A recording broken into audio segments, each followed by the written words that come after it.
अच्छा, ये भी आपसे एक जानना चाहूंगा मैं कि जो फ्री बीज की योजना है, जिसके बारे में मोदी जी ने भी थोड़े दिनों पहले भाषण दिया था, कहा था कि जो है फोकट जीवी, एक शब्द का उपयोग किया था उन्होंने, फोकट जीवी, फ्री की रेवड़ी। फ्री की रेवड़ी। वो कितनी क्या कारगर, मतलब कारगर तो दिख रही है, लेकिन कितनी क्या सही और कितनी क्या गलत। अभी सरकार ने तकरीबन 1600 किलोमीटर के एरिया में जो म्यांमार की सीमा है उसको सील करने की बात की है। वहां पे विरोध भी हो रहा है, पूर्वोत्तर के जो राज्य विरोध कर रहे हैं, इसलिए विरोध कर रहे हैं क्योंकि उनका मानना है कि उनको बॉर्डर के ऊपर 16 किलोमीटर उधर और इधर आने की आज़ादी होती है, भारत की जो बर्मा की बॉर्डर है उसके ऊपर।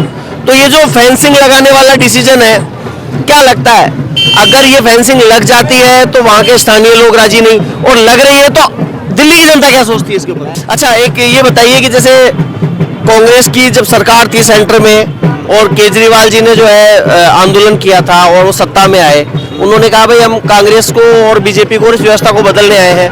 बाद में उन्होंने अब जैसे हाल ही में गठबंधन हो गया 7 सीटों के ऊपर, कांग्रेस और बीजेपी, उसका आम आदमी पार्टी का गठबंधन हो गया। तो वो तो वही बताएंगे। तो अब ये बताइए, आपको जनता क्या सोचती है कि यार जिसको गाली देते हैं, जिसके अगेंस्ट बोलते हैं, उन्हीं के साथ गठबंधन कर लेते हैं। बीजेपी के साथ भी ऐसा ही है कुछ, जैसे नीतीश यादव को जब तक वो, नीतीश कुमार जी को जब तक वो तेजस्वी जी के साथ है तब तक कुछ नहीं कहा, मतलब काफी कुछ बोला, और जैसे ही अपनी साइड में आ गए तो वो दूध के दूल्हे हो गए। क्या लगता है जनता क्या फील करती है ये पक्षपाती पे?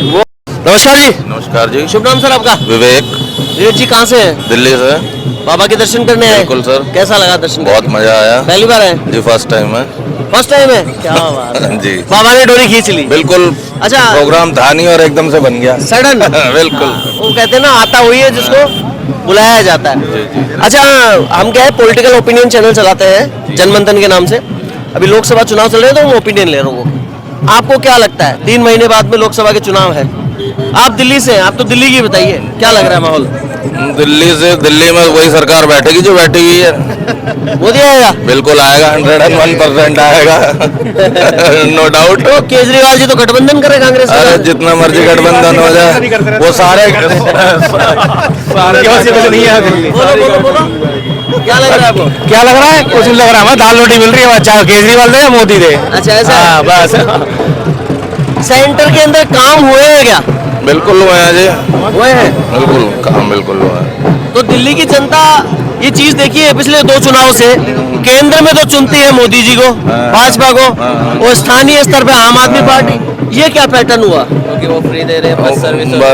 बस यही चीजें हैं, कुछ चीजें लालच मार जाती है जनता को जनता को कुछ चीजें लालच मार जाती है लालच। फ्री कर रखी है उन्होंने, ठीक है, बिजली फ्री कर रखी है। अब ये सारी उन्होंने सुविधा दे रखी है। इस चक्कर में जो मिडिल क्लास आदमी है, जो वहाँ का झुग्गी झोपड़ी वाला है, वो सारा वोट बैंक केजरीवाल के पास है। अच्छा, फ्री वाला जितना भी है वो सारा केजरीवाल के पास है। अच्छा, ये भी आपसे एक जानना चाहूंगा मैं कि जो फ्री बीज की योजना है, जिसके बारे में मोदी जी ने भी थोड़े दिनों पहले भाषण दिया था, कहा था कि जो है फोकट जीवी, एक शब्द का उपयोग किया था उन्होंने, फोकट जीवी, फ्री की रेवड़ी। फ्री की रेवड़ी। वो कितनी क्या कारगर, मतलब कारगर तो दिख रही है, लेकिन कितनी क्या सही और कितनी क्या गलत? स्टेट लेवल पे हो सकती है, लेकिन पूरे देश के लिए नहीं होगी वो फ्री। स्टेट लेवल पे मतलब दिल्ली वाले ही खाए मलाई? दिल्ली वाले खा सकते हैं क्या सकते हो? जिसकी सरकार है वो दे सकता है, जिसकी स्टेट में जो सरकार है वही दे सकता है ना। देश के लिए सही है या गलत है, अच्छा है या बुरा है? देखिए, जिसको जरूरत है उसे अगर मिल रहा है तो ठीक है, लेकिन जिसको जरूरत नहीं है उसे मिल रहा है तो बहुत गलत है। क्योंकि एक अमीर आदमी भी वहाँ ले रहा है दिल्ली में फ्री में बस की सेवा, और एक गरीब आदमी भी ले रहा है, लेकिन जिसको जरूरत है वाकई में ही उसको मिल रही है तो ठीक है। लेकिन मतलब क्राइटेरिया बांटा जाना चाहिए, बिल्कुल डिजर्विंग कैंडिडेट तक पहुंचे। बिल्कुल, क्योंकि टैक्स पेयर तो अपना टैक्स दे ही रहा है ना, वो तो जो टैक्स पेयर रही है और सभी जगह बात चीज पहुंच रही है, वो कम से कम उनके पास तो पहुंचनी चाहिए। अच्छा, अब जो भी गरीब जनता है, हो सकता है उसके पास वो चीज नहीं पहुंच रही है। अब ऐसी झुग्गियों में जो लोग रह रहे हैं, ठीक है, उनके पास मकान भी दे दिए गए, उन्हें अलाउड कर दिए, लेकिन फिर भी वो झुग्गियों में रह रहे हैं। अब फिर भी वो रह रहे हैं, उनके घरों में एसी, झुग्गियों में एसी भी लगे हुए हैं, ऐसे भी लोग हैं, फिर भी रह रहे हैं, वैसे भी लोग हैं बहुत। हमारे घर के पास में ही झुकी है, वहाँ पे एसी लगे हुए लोगों के घरों में, के अंदर एसी लगे, एसी लगा है, डिश लगा हुआ है, सब है कलर टीवी। एक आरोप जो है वो भाजपा की तरफ से लगाया जाता है कि रोहिंग्याओं को जो है दिल्ली में बसाया जा रहा है। अब दिल्ली वासी क्या सोचते हैं, रियलिटी क्या है? वो तो क्या है, इसके अंदर सत्य वो तो है। ओखला में तो है ही, आपके सामने ही बसे हुए हैं, ऐसा नहीं है कि नहीं है।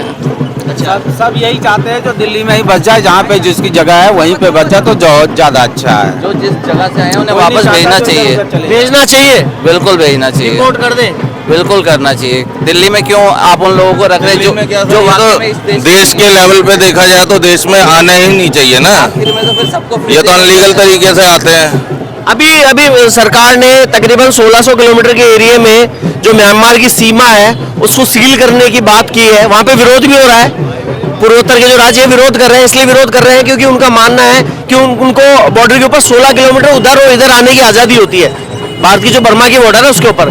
तो ये जो फेंसिंग लगाने वाला डिसीजन है, क्या लगता है अगर ये फेंसिंग लग जाती है तो वहाँ के स्थानीय लोग राजी नहीं, और लग रही है तो दिल्ली की जनता क्या सोचती है इसके ऊपर? मैं ये कह रहा हूँ फेंसिंग तो लग जानी चाहिए, वो ठीक है, उसके लिए कोई प्रॉब्लम नहीं है। उनको आने और जाने की वो इजाज़त होनी चाहिए, जो वहाँ पे रहते हैं उनके पास आईडी है, उस आईडी से वो आ जाने चाहिए, उसके अंदर क्या दिक्कत है। अच्छा, स्थानीय लोगों को अलाउ कर दें? बिल्कुल अलाउ होना चाहिए। और प्लस क्या कहते हैं, जो बाहर से आते हैं उनसे वो टोल या कुछ चार्ज करते हैं, उसके लिए उन्हें वो दे। वहाँ जाने के लिए जैसे नेपाल आप जा सकते हो, दूसरे देश, वैसे उन्हें वीज़ा दे दें। और क्या आने जाने का, उसमें अच्छा, क्या बुरा है? अच्छा एक बात बताइए, अपनी सीमा अगर कोई सिक्योर कर रहा है अपने देश के लिए तो गलत क्या है? वो तो हर जगह होनी चाहिए, मैं तो कहता हूँ हर जगह होनी चाहिए।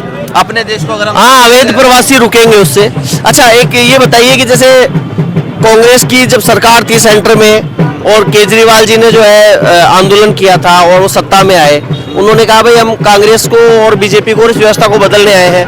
बाद में उन्होंने अब जैसे हाल ही में गठबंधन हो गया 7 सीटों के ऊपर, कांग्रेस और बीजेपी उसका आम आदमी पार्टी का गठबंधन हो गया। तो वो तो वही बताएंगे। तो अब ये बताइए आपको जनता क्या सोचती है कि यार जिसको गाली देते हैं, जिसके अगेंस्ट बोलते हैं, उन्हीं के साथ गठबंधन कर लेते हैं। बीजेपी के साथ भी ऐसा ही है कुछ, जैसे नीतीश यादव को जब तक वो नीतीश कुमार जी को जब तक वो तेजस्वी जी के साथ है तब तक कुछ नहीं कहा, मतलब काफी कुछ बोला, और जैसे ही अपनी साइड में आ गए तो वो दूध के दूल्हे हो गए। नहीं, वो क्या उनके- लगता है जनता क्या फील करती है ये पट्टेबाजी पे? वो उनकी मजबूरी है एक दूसरे का साथ लेना सबका, क्योंकि अब एक सरकार बन रही है और एक की नहीं बन रही। अब वो भी सरकार बनाना चाहते हैं और वो भी बनाना चाहते हैं, तो गठबंधन तो वहाँ बनेगा ही, चाहे आप जो मर्जी कर लो। मोदी सरकार के काम को 10 में से कितने अंक देंगे? देखो जी, सेंट्रल में जो मोदी सरकार कर रही है उसमें 10 में 10 ही मिलने चाहिए उसे, क्योंकि उसने जो काम किया आज तक, धारा 370 जो हटा दी, जो कांग्रेस कभी नहीं हटा पाएगी और ना ही वो अभी भी हटाना चाहती है। वो अभी भी यही कह रही है कि अगर मैं आऊँगी तो मैं फिर से लागू कर दूंगी उसे, तो वो तो बिल्कुल गलत है। जो देश हित में है वो होना चाहिए, चाहे कुछ भी है।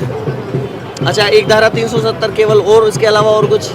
और भी बहुत सारे सड़क बना रहे हैं, आप देखो उन्होंने एक्सप्रेस वे बनाए हैं, रेलवे का इतना काम कर रहे हैं, वो इंफ्रास्ट्रक्चर मजबूत हुआ है। इंफ्रास्ट्रक्चर देखो जी, बीजेपी गवर्नमेंट जब भी आती है उनका इंफ्रास्ट्रक्चर हमेशा जोर रहता है। आप ये इस बात को तो नोट कर लो, चाहे कुछ भी है। राम मंदिर बनाया, उसका इम्पैक्ट कितना आने वाला है? उसका बहुत इम्पैक्ट आएगा, जो उन्होंने काम कर दिया वो कोई सरकार आज तक नहीं बना पाई। राम मंदिर का इम्पैक्ट आएगा? 100% इफेक्ट आएगा, उन्होंने एक ऐसे 100% वर्ग को आएगा। नाराज कर दिया है राम मंदिर बना के, वो भी अब कुछ नहीं कर पा रहा, वो भी मोदी की वाहवाही कर रहा है। आप जो मर्जी कह लो, कर रहा है ना वो वर्ग, तो इसका मतलब क्या है?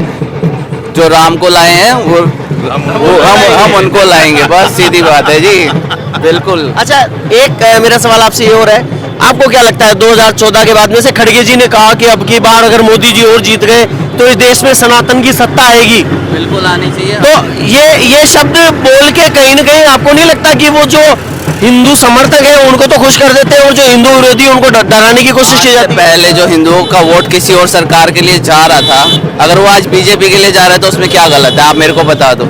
इससे पहले किसी और सरकार को भी तो दे रहे थे ना, सेंट्रल में कोई और सरकार भी तो थी ना इतने साल। तो जब दूसरे को मौका मिल रहा है तो कोई गलत तो नहीं है, किसी को कोई गलत नहीं है, बिल्कुल सही हो रहा है। मैं कह रहा हूँ क्या वोट क्यों दे रहे हो भाई? अगर सरकारें नहीं बदलेंगी जब भी तो हिंदू को वोट देते थे ना, तो जब किसी ने नहीं पूछा कि हिंदू को क्यों वोट दे रहे जी। अच्छा तो ये तो ध्रुवीकरण का आरोप लगा के करते हैं ना, वो तो कहते हैं कि साहब ये तो हिंदू मुस्लिम में बांट रहे हैं। ऐसा कुछ नहीं है, सबकी सोच की बात है, वो है वो